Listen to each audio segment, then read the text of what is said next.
तो आज हम लोग देखेंगे मोशन अंडर ग्रेविटी। सो तो पहला क्वेश्चन से स्टार्ट करते हैं और बस मेरा मकसद ये है कि मैं क्वेश्चन केवल पढूं और एक्सप्लेनेशन पढूं, ताकि आपको बुक का सब कुछ, ये बुक जो है पढ़ने का अनुभव हो जाए। ठीक है। पहला क्वेश्चन ये है कि if a feather, rubber ball and a wooden ball are falling freely simultaneously from the same height in a vacuum, then क्या होगा। वैक्यूम में जब रहेगी तो उन उन पे वो मतलब उन पे कोई चेंज नहीं होगा, सब लोग एक ही टाइम पे फॉल करेंगे। क्या होगा, all three will they reach the ground in the ground same together. ठीक है।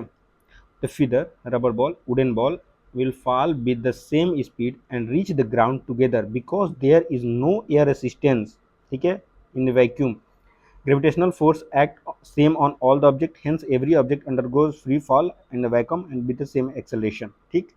second question, if a spinning speed of the earth increases, then the weight of the body at the equator will be decreases. आइए answer देखते हैं। Yes, decreases, B answer. कैसे भाई? The weight of the body on the earth is the amount of gravitational pull on it exerted by the earth. ठीक है। weight of the body क्या होता है कि जो बॉडी का, जो देखिए मास बॉडी का हर जगह सेम होता है, चाहे आप यूनिवर्स में कहीं पर भी चले जाए, मास आपका सेम रहेगा। बॉडी डिपेंड करता है कि आपके पास, आपके ऊपर एक्सेलरेशन कितना लग रहा है। एक्सेलरेशन जो है जिस बॉडी, जैसे मून पे जाएंगे तो मून का अलग ग्रेविटेशनल फोर्स होगा। ठीक है। अर्थ का अलग है, मार्स का अलग है, उसी तरह से तो यहाँ पे अर्थ का जो है ग्रेविटेशनल पुल होता है, जो वो उसका वेट होता है। ठीक है। Due to the earth rotation, earth के रोटेशन से सेंट्रीफ्यूगल फोर्स लगता है, जो कि outward exerted on the body which tries to move the body away from the center, जो कि आउटवर्ड बोले at the equator. Centrifugal force is maximum as the velocity of the rotation is maximum at the equator of the earth. Thus the equator centrifugal force act against the gravity to reduce the weight of the body. Okay. With the increase in speed of rotation of the earth, the centrifugal force at the equator will increases and the weight of body seems to be have decreased. Time period of A pendulum, time period of pendulum किस पे depend करता है? Length पे। इसके formula से हम लोग देख लेंगे। देखिए इसके फॉर्मूला में क्या होता है कि टाइम पीरियड के फॉर्मूला में टी बराबर 2 पाई एल अपॉन जी होता है। तो पाई हमारा कांस्टेंट है, जी ग्रेविटेशनल पुल जो वो भी कांस्टेंट है, एल जो है वेरिएबल है, यानी कि ये डिपेंड करेगा आपके लेंथ पे। जितना बड़ा लेंथ होगा उतना ही इसकी टाइम पीरियड इंक्रीज होती जाएगी। You are standing on an elevator, the force exerted on your weight on the force exerted by your weight on the elevator will be, क्या होगा? पहला option will be zero when lift goes up, नहीं, lift जब भी ऊपर जाएगा तो gravitational force नीचे लगेगा, तो फिर वो जीरो कहाँ से होगा? पहला क्वेश्चन ऐसे ही गलत है, पहला option sorry. will be zero when the lift comes down with an acceleration of 9.8 metre per second. ठीक है। Yes.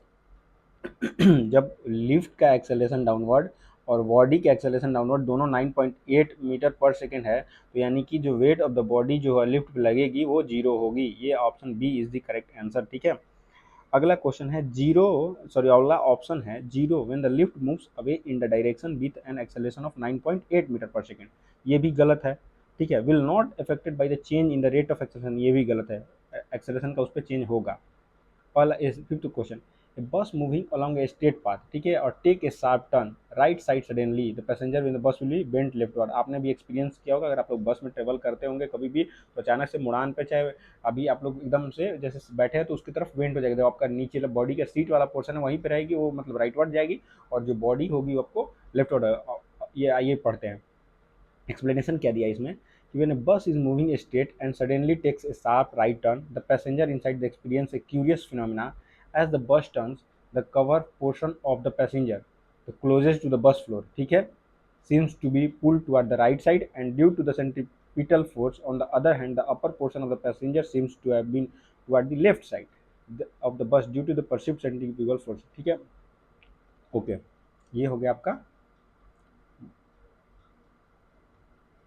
Motion under gravity chapter, ये कंप्लीट। ठीक है। अगले में देखेंगे आपको, अगले में हम लोग देखेंगे आपका ये फिजिकल प्रॉपर्टी। ओके।